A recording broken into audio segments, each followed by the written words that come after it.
Hi, BookTube. Bill Rutenberg here with the Rutenberg Library. Come to you this afternoon with another book tag. Wanted to do the cookie book tag. This one was done by Josh over at Literary Gladiators. He did this one, it's been a couple years, I believe. I think he did this one quite a while back, but I have not done it yet. So I wanted to go ahead and do this one. And if you haven't checked out Josh's channel over at Literary Gladiators, go check that out. They have a lot of cool book discussions over there, pretty in-depth. It's him and a panel of people. Can't remember everybody's names on there, but there's a whole panel of them. And Josh created all these book tags. They're all food tags, and so he's got a whole bunch of them. You know, he's got cheese, bread, cookie. So I wanted to do this cookie book tag. Thought it was pretty creative. So let's go ahead and go through the prompts for this. So the first prompt is chocolate chip, a great American classic. All right, so I wanted to start off with the story of Mice and Men by John Steinbeck. I've got the Penguin Classic here. It's got two different stories in it, but the Of Mice and Men is the one that I am centering in on. It's a story of a couple migrant workers who became buddies. They had worked together. One's a little bit smarter than the other. George is pretty sharp, and Lenny is not so much. And George, their friendship is bonded, and George ends up taking care of Lenny, and they get into a whole bunch of trouble together. Well, Lenny gets in trouble, and George has to save him. But like I said, they're migrant workers, and they've been bouncing around from farm to farm, and it's a fun story, but at the same time a sad story. It's definitely a story of friendship and what would you do for a friend. And great American classic. We read that in high school, and I've read it a few times since, and maybe, who knows, maybe I'll read it again here sometime. I read it with my daughter, had to read it a little while back, maybe been 2 years ago, and I enjoyed reading that. I didn't read it at the exact same time, but I did read it when she was close to when she was reading it, and we had a pretty good discussion on that. So prompt number 2, sugar, a work that gives you a warm and fuzzy feeling. For me, what I chose was what I feel is another classic, W.P. Kinsella's Shoeless Joe. And this was a absolutely wonderful book. And of course, most of you will remember the movie Field of Dreams that was made in the 1980s based on this book. Also excellent, one of my favorite movies of all time. But I absolutely love baseball. And it just makes me feel warm and fuzzy, exactly like it's like the prompt says. Excuse me. It's a story of how baseball is able to bring a lot of people together. It's a good story. I thought the book was really good, and they took the movie and they did a couple changes, but for the most part, I felt they followed the book pretty well. And I was looking, and I really liked this quote from the Philadelphia Inquirer. It said, "It's not so much about baseball as it's about dreams, magic, life, and what is quintessentially American." And I just thought that was a great story. And of course, it centers around Shoeless Joe Jackson of the Chicago White Sox and the Black Sox scandal of 1919, I believe it was. And just an all-around good story. Number 3, Oatmeal, a work that makes you think of home. And so for me, I chose a real simple autobiography, and it was Miracle Man, Nolan Ryan, the autobiography. And it isn't a Pulitzer Prize by any means, but I thought it was really good. And the reason this made me think of home is when I was little, I got put into foster homes, and I bounced around from foster home to foster home until I finally found my adopted family. And one of the things I was able to do as I was in foster home after foster home was collect baseball cards. And I absolutely loved baseball, and I've shared that with you on the channel before. And Nolan Ryan was one of the very first baseball cards I ever got. And so when I see this book, it reminds me of my childhood. And then later on, when I was adopted, I had the option of choosing my adopted family's name or sticking with my own last name. And I ended up sticking with my own last name. But before I was adopted, I did not have a middle name. It was just William Rutenberg Jr. And so for me, what I chose to do was drop the junior, and I gave myself a middle name. And William Ryan Rutenberg. I named myself after my favorite baseball player. In baseball, it was the one of the only constant things in my life, one of the only steady. It was a rock in my life, and so when I named myself after Nolan Ryan, it wasn't just because Nolan Ryan was my favorite ball player, which he was, but it was also because baseball did a lot for me when I was a kid. So when I think of this book, I think of home, and I think of my childhood. Excuse me. Gingerbread, your favorite fairy tale or folk tale? Now, I was sitting there thinking about, I've read tons of these fairy tales and folk tales with my daughters, especially my oldest daughter. I was thinking of Goldilocks and the Three Bears, Jack and the Beanstalk, Peter Pan, Robin Hood, Three Little Pigs. And then with the ones that really hit big were The Little Mermaid, Beauty and the Beast, Cinderella, Little Red Riding Hood, Sleeping Beauty, Snow White, all of those.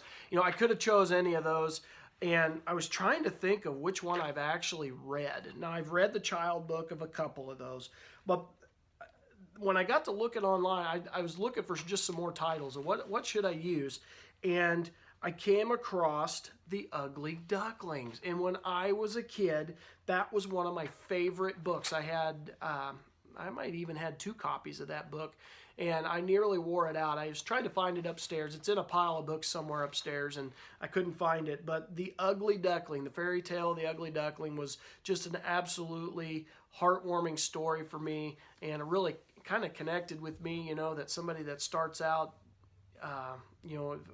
ugly, a little bit of an outcast, can actually turn into, the beautiful swan. And not that I'm beautiful by any means, but I feel I've made something of my life and stuff like that from where I was when I was a child to where I am now. And so I think of The Ugly Duckling. It kind of hits home for me. All right, number 5, probably one of my favorite cookies, Oreo. A supporting character that steals the story, just like cream filling. And I sat there trying to think and think and think about this, and I'll be honest, I couldn't think of a story. Yeah, I'm kind of lost on that one. Didn't know what to think on that. So that's the one question I did not have an answer for, and I'm sorry. Oh well. My favorite cookie, and I couldn't even come up with an answer for it. But anyway, all right, number 6, Biscuit, a great British classic. And I chose Gulliver's Travels. Now, this is a little kid version. I have an adult version somewhere upstairs. I found this one quickly. Looks like it's got some fuzzballs on it. Anyway, Gulliver's Travels, and of course, they made a movie out of this. I think Jack Black was in it, and it was kind of funny. But we read this in one of my English classes in high school, and I absolutely loved it. He goes to the land of the Lilliputians, and he goes some other places. It's been a long time since I've read it, but he gets shrank into a little person, and there's one part where he's a giant, and anyway, the whole thing was basically Jonathan Swift was creating a satire of British society, and I always thought that was a really cool story, really, really well done, and I really liked it. Next one, number 7, Thin Mint, a work you feel makes a difference. A work you feel makes a difference. Okay, so I have this book, actually I have this trilogy, all 3 of these books at school, and it's by David Pelzer. And if you don't know anything about David Pelzer was, he was a little kid that lived in California, and as a child, he was abused. And I mean, it was one of the most extreme abuse cases in all of California history. And he wrote a book, 3 books, A Child Called It, The Lost Boy, and A Man Named Dave. And this story hit home for me so much. I mean, my case was nothing like this. When I got put into foster homes and everything. Mine was nothing. I don't even want to compare my life to what he went through. His stuff was terrible, what he went through. But I always liked this story. I think it makes a difference because Dave Pelzer goes through this book, tells you about everything that happened to him, but he also has a light at the end of the tunnel with it, where he shows you that just because this stuff happens to you does not mean that's the end of the world for you. You could make something of yourself, and you know, he has a very positive spin on the whole case. And for me, it made a difference. It made me feel like, hey, you know what? I don't have to feel sorry for myself. I can make something of myself. So I always liked that book. Shortbread, a writer that is addicting. And for me, Dan Brown, fiction writer Dan Brown. And I have him up on the shelf. I don't think you can see him. Yeah, it's up here on that top shelf. But Dan Brown's books are so fast-paced. They're action-packed. There's always a plot that's got all kinds of twists and turns. And I guess I got a couple of them right there. Digital Fortress and Deception Point right there. Those are two Dan Brown, two of his first books. And I love every one of his stories, and I can't wait when the new one comes out. I buy it. And so he's one of my favorite authors. Black and White, a work you feel you're not sure if you like or dislike. Okay, so I actually chose one of my favorite nonfiction writers, H.W. Brands. He wrote a biography here on Woodrow Wilson. And I know that these biographies are supposed to be short. The American Presidents, Arthur Schlesinger Jr. is the general editor, and there's a whole series of them. And I know they're supposed to be short, but I struggled with this book. It was not Brands' typical book. Brands usually writes, a little bit thicker books, and they're really fast-paced and very well written, entertaining. But this one, for as small as it was very slow-paced. I don't know that I cared for it. I mean, it wasn't terrible, but not his usual stuff. So that's my not sure if I like or dislike it. All right, number 10, dog treat, your favorite literary animal. And for me, I love dogs. And so I was trying to find this book. I couldn't find it, but Racing in the Rain by Garth Stein. I think it's Stein. I think that's how you pronounce it. But Racing in the Rain, and it's a story of a dog named Enzo.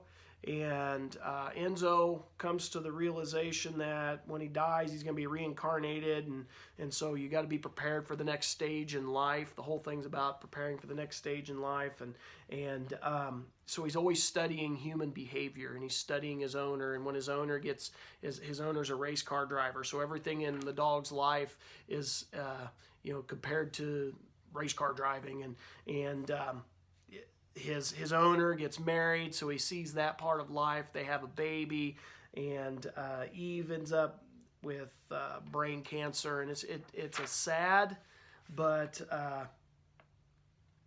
story, but I liked it. I really did like it. And so dogs for me, those are always my favorite animals. So that's the book I chose.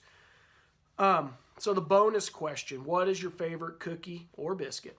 And for me, my favorite cookie, other than an Oreo, which I couldn't answer, is chocolate chip. My mother used to make awesome chocolate chip cookies, and now my wife and daughter make awesome chocolate chip cookies.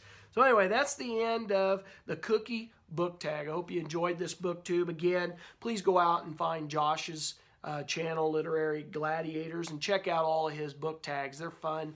They're all food-based, and they're just a lot of fun to go through. Also, wanted to remind all of my subscribers, I'm coming up or approaching the 200 subscriber mark, and I wanted to do a Q&A video. So I made a very short video, the Ask Me Questions video. Please go out and check that out, and if you have any questions that you want me to answer, leave them down in the comments, and I will put that on that Q&A when the time comes that I hit 200 subscribers. So BookTube, thank you for watching. Feel free to do this tag. I tag everyone simply because it's an old tag and I don't know who all's done it. So have fun with it and have a great day.